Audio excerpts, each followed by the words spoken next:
Hello, Terra Nova Lyceum and hello, world. I'm your host, Dalva, and for the week of March 12th through the 18th, we are going to be getting messages from the Sacred Destiny Oracle card by Oracle Cards. There's more than one, by Denise Lynn.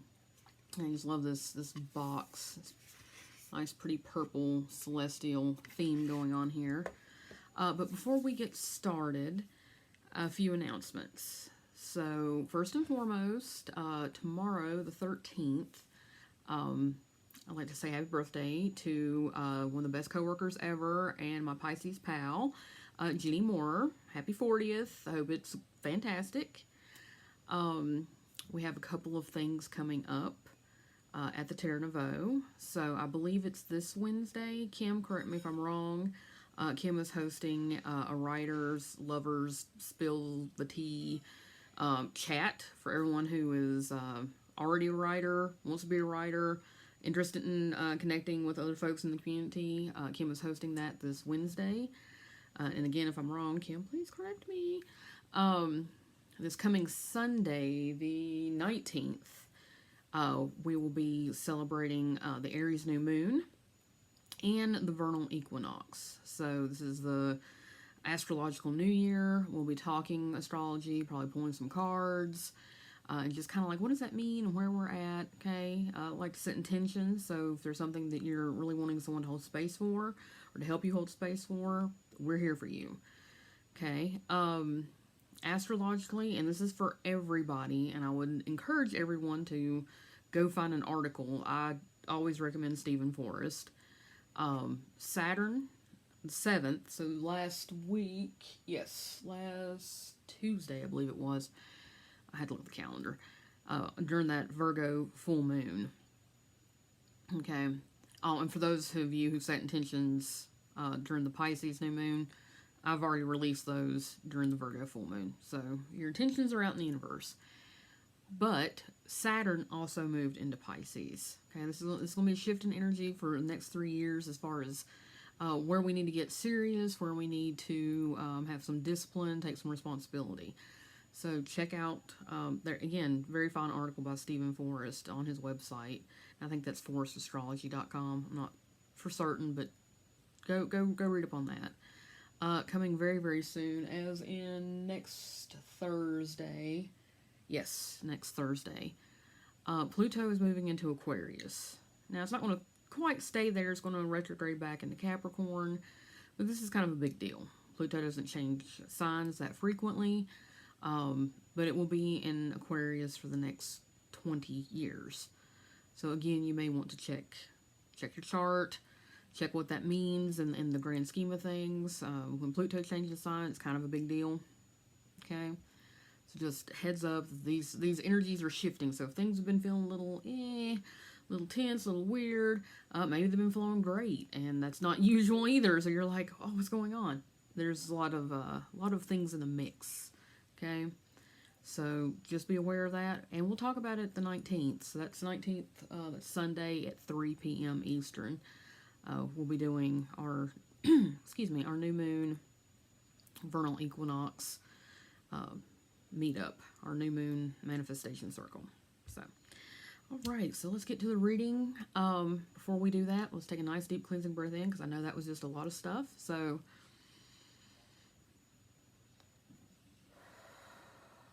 let it go and let it flow. And I feel like there is a lot of flow in this reading. So, our first card, and it's the same picture from the front of the box, is potential. Okay, so we have a dormant volcano, the Milky Way behind it. Volcanoes,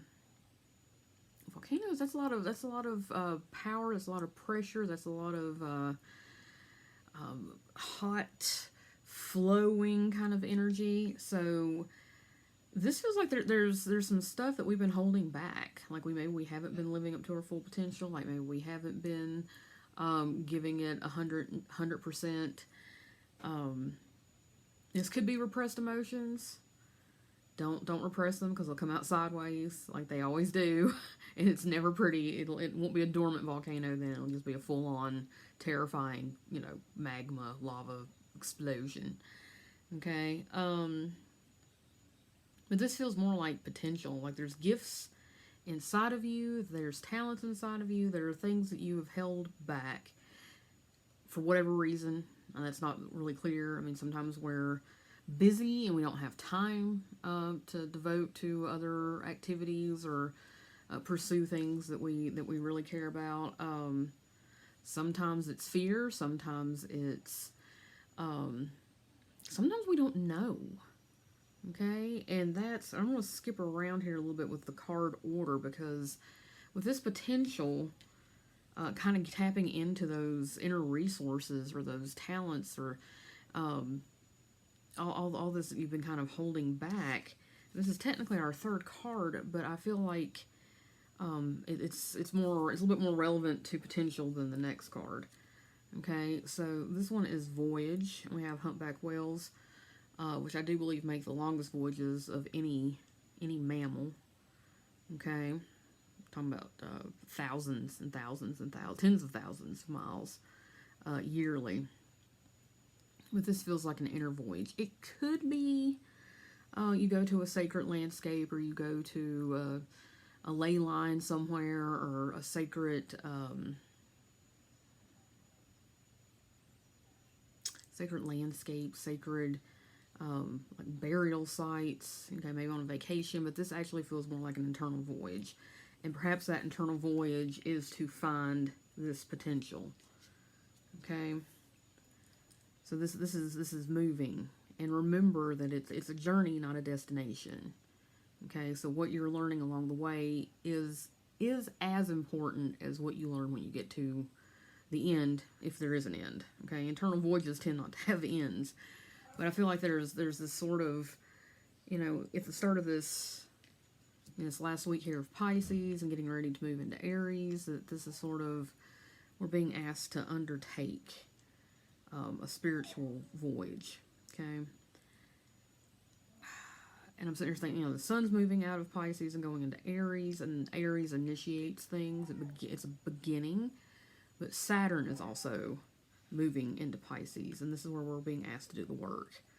That could be the voyage. Okay, the reward for that is finding all this potential. Again, kind of skipping around here. Our last card is trust. Okay, a sort of desert oasis.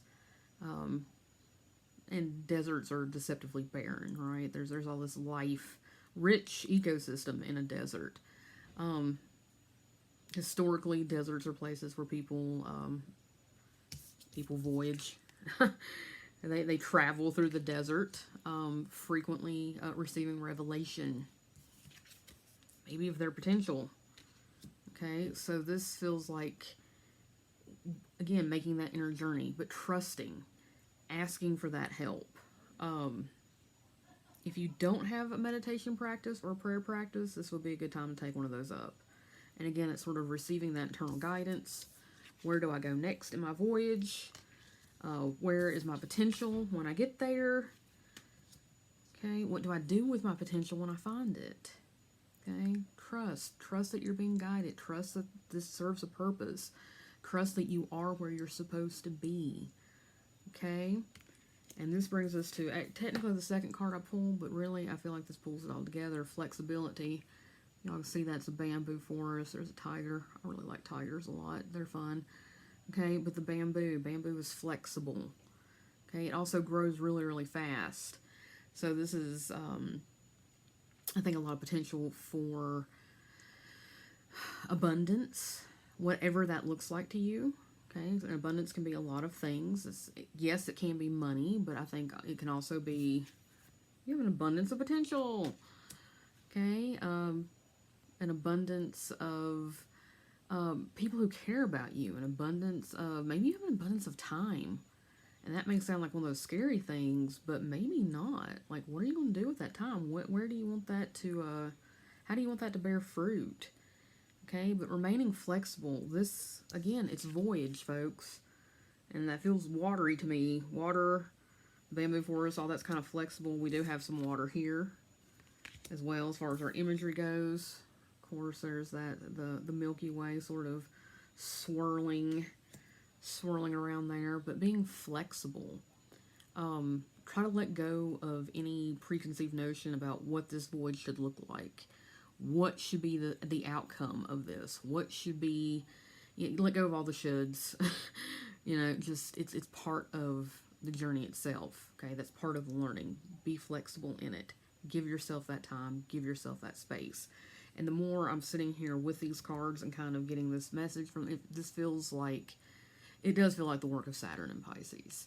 Okay, of course, Saturn is, it's hard work. A lot of people get freaked out about Saturn. It's hard work. It's scrubbing the toilet or washing the dishes. It's the, and I don't know who originally said the quote, but, Saturn gives you the energy to do the things you don't want to do. Okay, and now it's giving you the energy to do the things you don't want to do as far as the values of Pisces. Okay, meditation takes time. It takes work, right? But if you're trusting you're getting the messages you need, okay, for the voyage that you're going on. By the way, Saturn's going to be in Pisces for about 3 years. A lot of stuff can happen in that time. Allow yourself to be flexible. Not a Saturn word per se, but certainly a Piscean word. And that's the back of these cards. There's the ocean again. Okay, so what that may look like in practical terms. Again, please, if you can, read that article by Stephen Forrest. On the sort of evolutionary side of that can look an awful lot like, again, a meditation practice, a prayer practice, a yoga practice. Setting your alarm clock at 6 a.m. and getting up and doing it, even though you don't want to get up at 6 a.m. to do this, right? But at the end of that, you're going to be far wiser and happy. I don't even say happier, and certainly more in tune, okay, with the inner voyage, what your potentials are, what you're bringing to the table, than someone who hasn't done this sort of work. Creativity, okay? If you've been putting it off, like not taking that painting class, not reading that novel, not writing that novel, not singing. Maybe you love to sing and you're not doing it. Now's the time to do that too. And again, Saturn kind of likes that thing because it takes practice, it takes discipline, it takes taking responsibility to keep those things in your life and be consistent with them. But the creativity itself is Pisces. So this kind of energy that we're sort of running up in, okay? Be flexible. Don't get too hung up on what that looks like, okay? All the little cliches, life's a journey, not a destination. I mean, it's true. And you learn as much, if not more, through the journey as you do when you get to the end of it. So, if you have any questions, comments, concerns, again, please leave those in the comments below. If this is resonating with you, great. If it's not, hey, this is, maybe we need to dig into it a little bit more. Just, again, let me know in the comments below. I hope everyone has a fantastic week. I hope you get to join Kim on Wednesday, and I hope you get to join both of us on Sunday. And I will talk to you all again soon. Bye for now.